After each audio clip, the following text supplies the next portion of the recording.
Hi friends, I saw this tweet the other day that said, I mentor a young lad with poor literacy skills who is starting a landscaping business. I created a GPT-powered Gmail account which he sends an email. It responds with a text to send to that client. And I thought to myself, gosh, darn it, this is a great example about how to show how to build a web app online using LangChain and Python and connecting to a language model like OpenAI. So I decided to do just that. And I built Globalize text with Streamlit, which is a very simple platform really to deploy web apps. And so how this works is you go down and you say, enter your email to convert. And I'm going to say, hey, this is Greg. I'm going to work at your place. I will do it. It will come Monday. I will come over. We will do fun work. Bye. So you go ahead and you run this through and it converts the email for you to some properly formatted English, which is great. And you also have some controls up here where you can change it to informal tone or formal tone. And I'm going to change it to American English. Fabulous. We'll be working on the fence. And so in this tutorial, we are going to learn how to make this app from scratch, literally first line of code, and you can see it. And we'll have some fun with it. And I'm really excited to see at the end of this video what you plan on doing with your own apps. And I would love to see them, so please put them in the comments. We'll see you soon. Quick interlude on this too. You can actually go and check out this app yourself at globalized.streamlit.app. And I'm leaving it up there for the first, about $25 worth of API calls. So if you want to go try this tool yourself, go up there and go try it and let me know what you think. All right, first thing we want to do is we want to have an overview about what Streamlit is and how it works and how to get the ergonomics set up for how you need to here. So you'll notice here that I'm in my VS Code, and I'm first going to navigate in my terminal to my app right here. And so I've navigated to the folder in my app in my terminal, and I'm going to run Streamlit run main.py, and you'll notice in my folder right here I have two files. One's just a picture that we're going to use later, but the other one is main.py, which is your main Python script that this is going to be running off of. Now I've pre-installed Streamlit beforehand, so you'll need to make sure that you've done that too, or else this command won't work. And so if I go ahead and do that, what it's going to do is it's going to run on my local server, which is great, and then it's going to start an empty app for me, which is cool. Now, what I want to do here is I actually want to go side by side, because one of the awesome things about this app is you can make edits in your code base, and it will automatically update in your app over here. So first thing that we could do is maybe we can add a header. Well, actually, no. That is what we'll do. We'll add a header, but we first need to import Streamlit. So if we're over here at main.py, and then I'm going to click save. And then you'll notice over here that we get prompted, do we want to rerun this script once, or do we want to always rerun it? And I want to click always rerun so that it will always update when we save it. And you'll see here that now we have this header, globalized text. That's sweet. Well, I could say this to be whatever I want, my header. I'm going to click save, and it's just going to update to my header. Now, the most important thing, in fact, the most important thing that I helped with my learning curve on Streamlit is this app will run from top down. So just like regular Python, it'll run from top down. So it'll do the first command first, and then the second, and the third, and the fourth, and then go down from there. Okay. Now some other things that we could add is we could set some page configs. Now if you're ever going to set a page config, that needs to be the first Streamlit command that runs in your script there. You can see here I changed my title up here. Now we can do some interesting things like put in columns into this, and then we can even put in some markdown from here too. So if you want to put in some columns, you actually say column 1, column 2 equals streamlit.columns, and you're going to say I want 2 columns, and then you're going to do some with statements and tell it what to do with those columns. So I'm going to say with col 1, I'm going to say streamlit.write col 1, and write just means it's going to give us a text box. And if I do col 2, and then I'm going to say column 2, and I'll go ahead and save this, and you can see here now that we have column 1 and we have column 2, so we could actually switch this to be 3 columns. Need to switch that, col 3, and do col 3 as well. So now we have a 3 column one on there, which is pretty cool. Now another fun thing on here, which you may like a little better, is you can do some markdown. So what it's doing here is let me say often professionals. I'm going to put this in bold, and let me end that. Cool, we'll save that, and we get often professionals. But it's like, no, you know what? Actually, I want to have a header that starts in my column 2, and this header is going to be column 2. Oops, column 2. So then all of a sudden we have a header inside of column 2, which is sweet. Now, to recap this one more time, how this is building out is every time I click save, this app is going to be reloading and go from top to bottom. So it's going to import Streamlit. It's going to set the page config, do the header, make the columns, and go down, blah, blah, blah, blah, blah. And I'll go ahead and save this. And then what's cool is, like, say you wanted to do st.write, and you could say 1 + 2. Go ahead and do that, and you get 3, which comes out in a code language right there, which is fun to see. So it's not too far of a stretch to see how we're going to import some LangChain on here. We're going to ask for some user input, and in fact, let's do that one example just to get some user input. And so let me go down here, and I'm going to say, hey, I want Streamlit.text area. The label is going to be nothing. In fact, this is label. Placeholder is just what the placeholder text is going to be in there, and the key is the email input. This is how we'll identify it, and we'll have some input text. So I'm going to go ahead and save that, and then all of a sudden we have an input place where we can do some, you know, we can get some user input from there. And then what I want to do is I want to write user input. So I'm going to go ahead and save this, and all of a sudden we get our user input that was right. We wrote right down below. Now, if I reload this, you'll notice that this user input starts as blank and nothing is getting written underneath. However, it's hard to tell, but because this is blank and there is no user input, we are actually writing some user input text down there. So, but there is no user input text. So what I want to do is I want to say, hey, if user input text, meaning if there is any, then write it. If there's no user input text, then don't write it. And so the way that we could try this out, let me just make this super explicit. Now there is user input text. Let me go ahead and save this. And you'll notice, let me rerun this. And you'll notice that nothing comes in down here, even though we wrote that.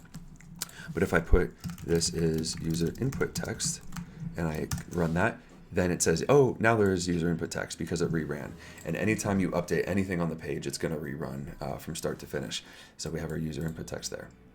Awesome. There is the basics of how to do Streamlit in like 5 minutes. So let's go into actually making the app, the Globalize text app for us. All right, now we're going to start making our Globalize text app. And so the first thing I did in my terminal, I went to my folder, and I'm going to run Streamlit run main.py. And what that's going to do is it's going to run, okay, cool. I think that, and there we go. So there's my main.py that it's running right there. And you can see here that it's successfully running on my local host, which is where I'm doing it from. Now over here is going to be my main.py code. And what's cool is that once we start importing our items, we can start to use them right away. And so the first things that I want to do for the Globalize text is I want to put a header, and I want to set a page config. And so let me go ahead and do that. And let me save that, and I need to click always rerun so that anytime I save it, it's going to be updating on our end. So we imported Streamlit, we set the page config, we have Globalize header as the text right there. Okay. Now the next thing that I want to do is I want to add in kind of my boilerplate description about what's going on here. So I'm first going to add in some columns. I'm going to add in a 2 column up at the top because I want to describe what the heck this app does in the first place. And then I'm going to do some markdown, and I'm going to say in column 1 I want to put some markdown with st.markdown, and I'm going to put in just plain markdown with some links here. And then in column 2 I want to put in an image, so I'm going to say .image, specify which the image is, which it's going to be a screenshot of the text. I'm going to say the width to give it some size, and then I'm going to put in a caption on there too. So let me go ahead and run this, and oh sweet, now we can see that this has been updated with 2 columns, and we have our image with a caption and all that other good stuff from there. So then now I need to start building out where we're going to input our user input forms. And so I want to put in a header, and Markdown is easy for me to do that. I'm going to put in enter your email to convert. But then, let me see. Yeah, but then what, actually, yeah, let's do this. Then I want to call in the user input form. So I'm going to create a quick function, and I'm going to say st.textArea, and this should be label equals.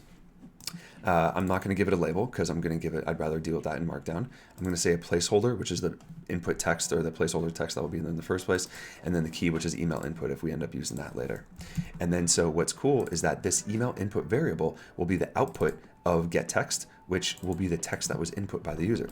Let me go ahead and run this, and we get your email right here. So if I wanted to see how this was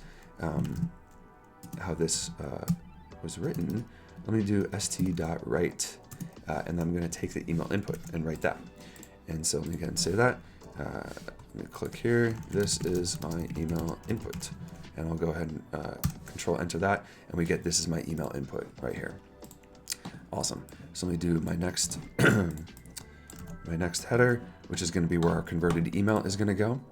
And then I also want to put in some controls for the user to have as well. And these will be input controls that we'll then pass to the LangChain prompt template. And so in order to do this, I want to put them below, here's your email to convert. I want to put in some columns right there. And I want to put in 2 columns. And these 2 columns will be 2 input fields. So one is going to be a select box, and the other one is actually going to be a select box too, which will have the question, which tone do you want your email to have? And then which English dialect do you want your email to have? And I'll put in the options for what I want right there.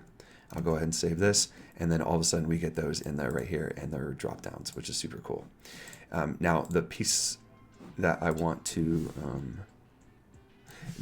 emphasize is anytime you update these selections, it will rerun the entire app for you. So think of it as like a big refresh every time you switch something on here. Now we're not doing anything, so there's no updates and it's not changing anything, so you won't see that. Okay.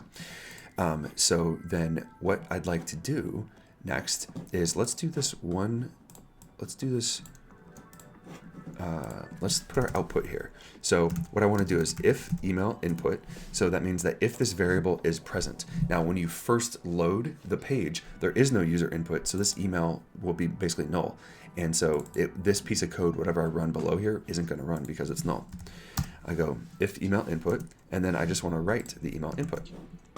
So I save that. Let me give this a good refresh and so we can see what this will look like. And so you can see it's blank right here. Nothing gets written. But then I'll say, this is my text. And let me go ahead and run this. And it says, this is my text. Now, this is my updated text. Now, before I'm not going to click enter on this. I just want to show you well, actually you can see that it just updated right there. So it did a little refresh because it knew I was switching those. But anytime you mess with these inputs, it is going to switch. Okay, so that's my email input. Now, here's where the really interesting part happens, because what I need to do is I need to take this email input, and instead of writing out just the email input one for one, I want to pass it through a prompt template through LangChain with the configuration that the user has set above. And then I want to get the output from OpenAI as to what is a properly formatted email. So in order to do that, I'm first going to set up a prompt template that I can use. Okay? And if you have questions about how to use prompt templates, we have previous videos on that. Now, because the prompt template code has nothing to do with Streamlit, I'm going to put this above my set page config because it won't, I don't need Streamlit to help with that. So the way I'm going to do that is I'm going to set up my prompt template first, and I'm going to say template equals, and give it some 3 curly brackets, and I'm going to put in a prompt template here. Now this prompt template I did beforehand with a little bit of prompt engineering in there as well. Now there's probably going to be some purist prompt engineers in there that say this isn't correct, but it works for me. And I'll probably do some optimization on this before I deploy it live. But below is an email that is poorly worded. Your goal is to properly format, convert to tone, convert dialect, and then I give some examples about different tones, examples about different dialects.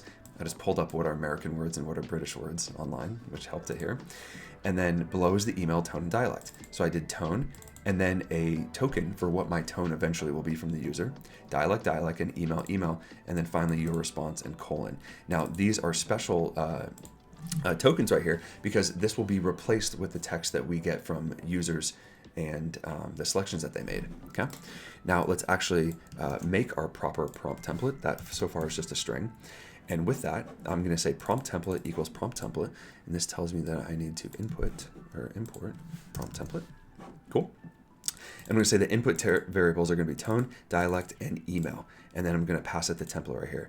I'll go ahead and give that a save, always rerun, and nothing changed here because we didn't update anything. Okay. Now, the next thing I want to do is I want to load my language model. And so the way I'm going to load the language model is I'm going to create another small function that is going to be load LLM. And in this case, I'm going to load OpenAI with a temperature, and temperature equals 0, meaning it's not going to be too creative. And in fact, I kind of want this to increase a little bit. I'll do temperature 0.5 with OpenAI, and it tells me I need to import that, so I will. Cool.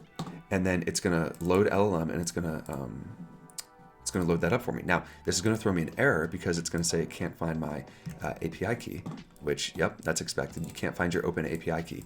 So what you need to do is you need to make sure that your API key is either in your script, which is not recommended because you don't want to hard code it anywhere, or it's in your environment variables that this can then pull from. So I'm going to pause the video, and I'm actually going to just set this in my environment variable to not need this for you. All right, we're back. And so I just updated my environment variable. And so you can go ahead and do this yourself too. Now, when I save this, I can actually properly load the LLM because this OpenAI package is pulling in the environment variable for me. Cool. Now I have my language model that I want to use here. So what I'm going to do is I'm going to say, down here, if there's email input, so if the user has actually given us an email, then what I want you to do is I want you to write something. But what I want you to write instead of the email input, I'm going to say formatted email equals, and then this is where the big magic will happen, is I'm going to say LLM. So I'm going to pass in, let me make this a bit more explicit. I'm going to say prompt with email equals the prompt that we just made, which is formatted with the tone, with the option dialect, and with the email that we had. And so then what I'm going to pass to, actually, I just want to really step through this with y'all just to make sure I'm not skipping over too many steps. So the first thing I'm going to do before I do anything with passing it to the LLM, I want to take this prompt with email, and I actually want to write out the prompt with email. So I'm going to go ahead and save this. And let me say, this is my email that I'm passing to the app. Let me go ahead. Oops.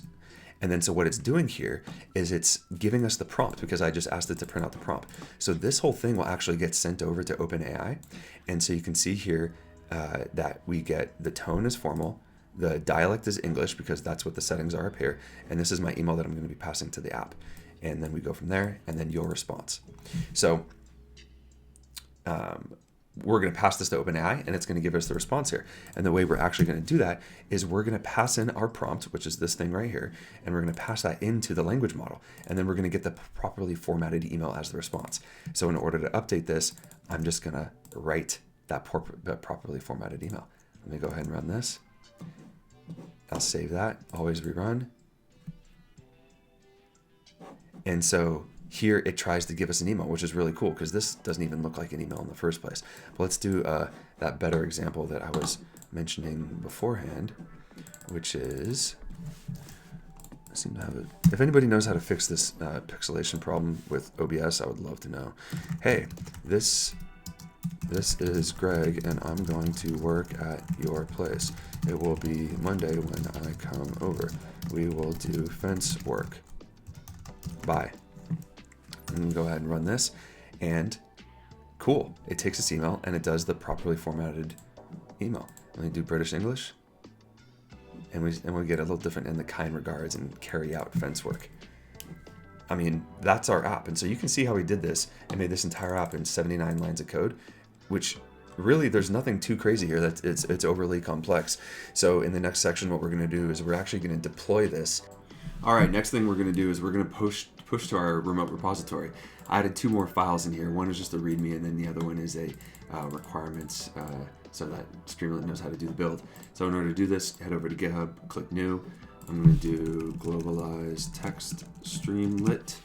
I'm going to do public. Okay, cool. Create repository, and now we have this. And then once you're in your terminal, and you're in your folder that all your code is in, you're just going to simply follow the commands that are on there.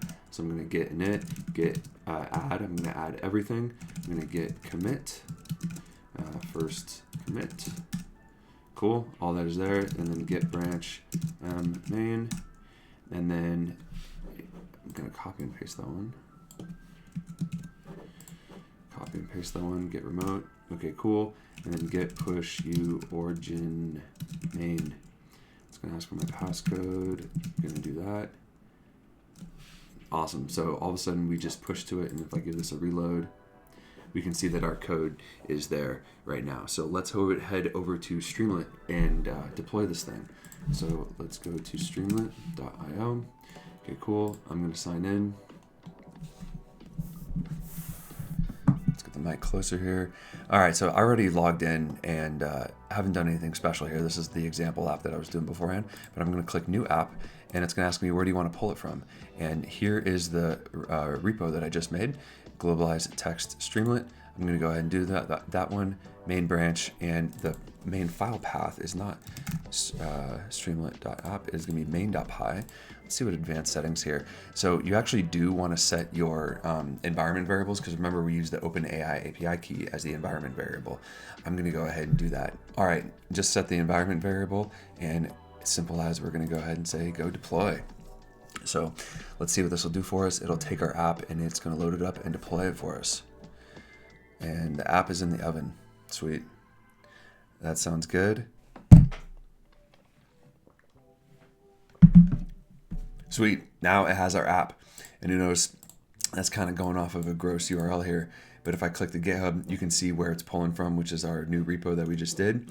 And we have all this. I'm going to close this off to the side. We don't need to see that.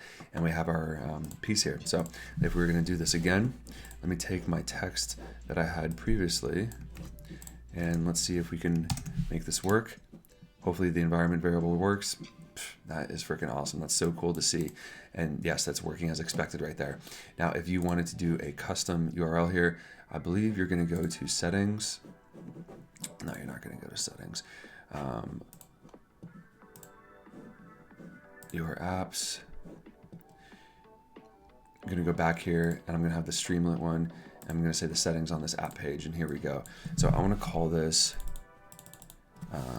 Globalize. Come on now. Globalize text. I'm going to call this Globalize text. Awesome. In the video, I may just do the regular globalized one, but you'll know what we're doing there. And then we'll click save. Links in the description. Cool. And then all of a sudden what I can do is I can go to globalize text.streamlit.app, and sweet, there's my app right then and there. So that's how we get our app up on Streamlit. So in this example, we've only done prompt templates and some really simple language model things here, but you can see how you can do some really awesome things, like some of the other examples that we've done, like querying a book. Well, let me go put those embeddings up on Pinecone, and I can query Pinecone from my application right here. And then I can go ahead and create a new user interface so somebody can go query all the Paul Graham essays if they wanted to right here and get some answers for them. So this is a very cool application. I'm really excited to see what you come up with. Please leave comments on what you build. And I'll make sure to include them in the descriptions. And if you want to, please mention me on Twitter, and I'll retweet to try to help gain some exposure for your apps there. Now, thank you very much. Have fun.